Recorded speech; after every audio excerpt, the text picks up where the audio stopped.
फैसलों की कहानी माय कॉन्ट्रैक्ट वाइफ, सिर्फ प्रतिलिपि FM पर। बैठो। आरव ने ऑफिस में पहुंचने के बाद रागिनी को बैठने का इशारा करते हुए कहा।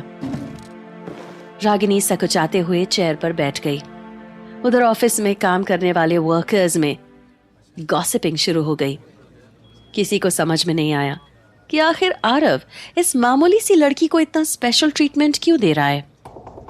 इस टाइम सबसे ज्यादा बुरा तो मोनिका को लग रहा था। ऑफिस में काम करने वाले अधिकतर लोग ये जानते थे कि मोनिका आरव की एक्स गर्लफ्रेंड रह चुकी है। आज मोनिका आरव से मिलने आई थी और आरव ने उसकी तरफ ध्यान भी नहीं दिया, बल्कि उसके सामने से ही रागिनी का हाथ पकड़कर उसे अपने कैबिन में लेकर चला गया। यहाँ कोई तमाशा चल रहा है क्या, जो आप लोग भीड़ लगाकर खड़े हैं? चलिए सब लोग अपनी अपनी जगह पे काम पे लग जाइए। भरत अंकल ने जब ऑफिस में लोगों को आरव के बारे में गॉसिप करते हुए देखा तो उन्होंने सबको फटकारते हुए कहा, तमाशा ही चल रहा है भरत जी। अभी भरत अंकल ने अपनी बात खत्म की ही थी कि मोनिका ने उनके सामने पहुंचकर कहा। उसकी बात सुनकर भरत अंकल भौचक्का होकर उसे देखने लगे। और ये तमाशा आरव ने शुरू किया है, लेकिन खत्म मैं करूंगी। मोनिका ने अपनी आंखों में आए आंसू को पोंछते हुए भरत अंकल से कहा। मतलब? भरत अंकल ने कंफ्यूज होते हुए कहा, मतलब बहुत जल्द आप दोनों को पता लग जाएगा। आपने और आरव ने मेरे साथ धोखा किया है और इस बार मैं शांत नहीं रहूंगी। मोनिका ने भरत अंकल को घूरते हुए कहा और फिर तुरंत ही वहां से मुड़कर चली गई। भरत अंकल उसे जाते हुए देख रहे थे और फिर उसे इग्नोर करके अपने काम में लग गए। बोलो, तुम्हें मुझसे कुछ काम था? आरव ने सवाल किया।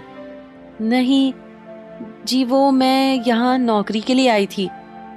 आज अखबार में नौकरी का ऐड देखा था, रागिनी ने जवाब दिया। नौकरी? अच्छा। आरव ने थोड़ा चौंकते हुए कहा। अभी तक उसे ये लग रहा था कि रागिनी यहाँ पर उससे बात करने के लिए आई थी। रागिनी, देखो, अगर तुम्हें ऑफिस की जॉब करनी है तो फिर उसके लिए तुम्हें ट्रेनिंग की जरूरत होगी। आरव ने रागिनी को समझाते हुए कहा, एक बार तुम खुद को उसके अकॉर्डिंग ट्रेन कर लो, फिर तुम्हें आसानी से कोई भी ऑफिस जॉब मिल जाएगी। जी, रागिनी ने अपना सिर हिलाते हुए कहा।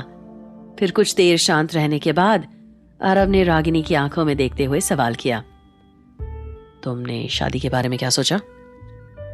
रागिनी एकटक आरव की तरफ देखने लगी। इससे पहले कि वो कोई जवाब दे पाती, उसका फोन वाइब्रेट होने लगा और उसने फोन के स्क्रीन की तरफ देखते हुए कहा, मैं चलती हूं। रागिनी उठकर वहां से जाने लगी। आरव कंफ्यूज होकर उसकी तरफ देखने लगा। वो रागिनी से और बात तो करना चाहता था, लेकिन उसे हड़बड़ी में देखकर उसने रागिनी को जाने से नहीं रोका। ऑफिस से बाहर आते ही रागिनी ने अपना फोन निकालकर वापस उसी नंबर पर कॉल किया जिस नंबर से उसे कॉल आ रही थी। जी वकील साहब, बोलिए।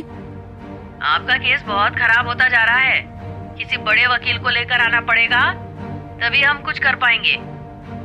फोन के दूसरी तरफ से आवाज आई।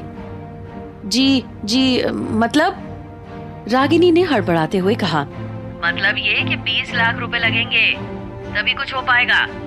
बड़े वकील की फीस और बाकी के खर्चे में इतने पैसे लग जाएंगे। अब आप बता दीजिए कि क्या करना है। अगर केस लड़ना है तो पैसों का इंतजाम कर लीजिए, वरना। जी नहीं, मैं जल्दी ही पैसों का इंतजाम करती हूँ, आप केस मत बंद कीजिए। रागिनी ने फोन पर वकील से रिक्वेस्ट करते हुए कहा और फिर फोन रख दिया। उसके बाद रागिनी वापस अपने घर की तरफ बढ़ गई।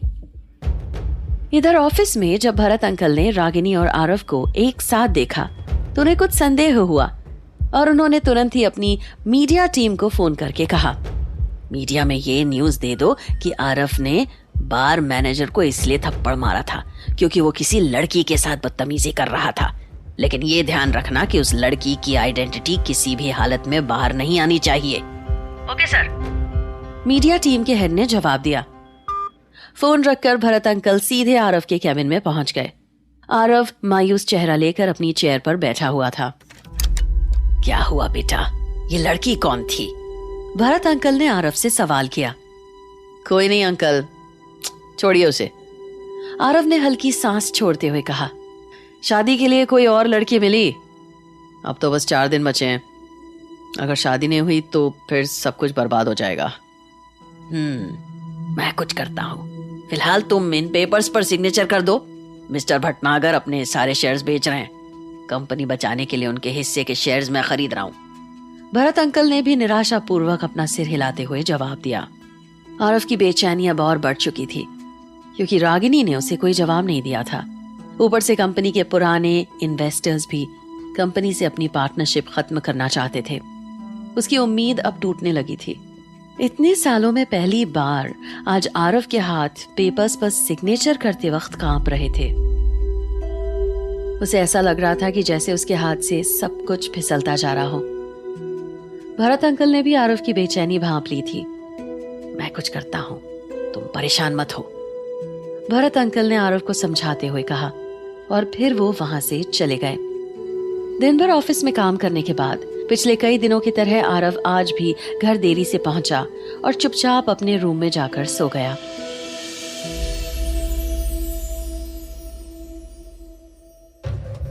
पूरा सामान बाहर निकालो, जल्दी।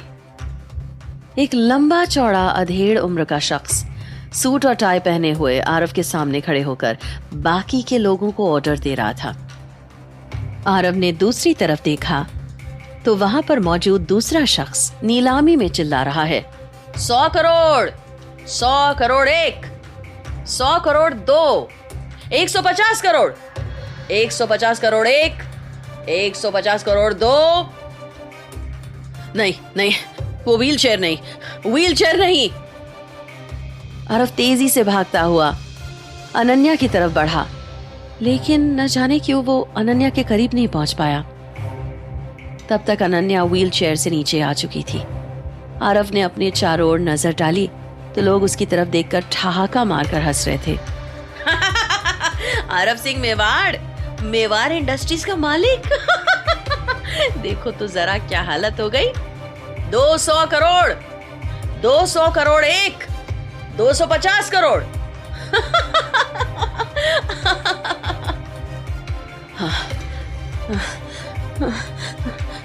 आरव जोर जोर से सांस लेता हुआ उठकर बैठ गया। उसका फोन जोर जोर से वाइब्रेट हो रहा था, जिससे उसकी नींद खुल गई थी। अब उसे एहसास हुआ कि उसने बेहद अजीब और डरावना सपना देख लिया था। किसी अननोन नंबर से कॉल थी। कॉल उठाने से पहले आरव ने घड़ी पर नजर डाली तो पता चला कि सुबह के 8 बज चुके थे। हेलो जी, मैं रागिनी। हाँ रागिनी, वो मैं कॉन्ट्रैक्ट मैरिज के लिए तैयार हूं। हाँ ओके ओके, आरव ने चैन की सांस लेते हुए कहा। लेकिन मेरी कुछ शर्त है, रागिनी ने कहा। शर्त? कैसी शर्त? क्या हम मिलकर बात कर सकते हैं? हाँ ठीक है, आरव ने सिर हिलाते हुए कहा। कॉन्ट्रैक्ट मैरिज के लिए आखिर क्या होगी रागिनी की शर्त, और क्या आरव कर पाएगा रागिनी से शादी? जानने के लिए सुनिए अगला एपिसोड सिर्फ और सिर्फ प्रतिलिपि FM पर।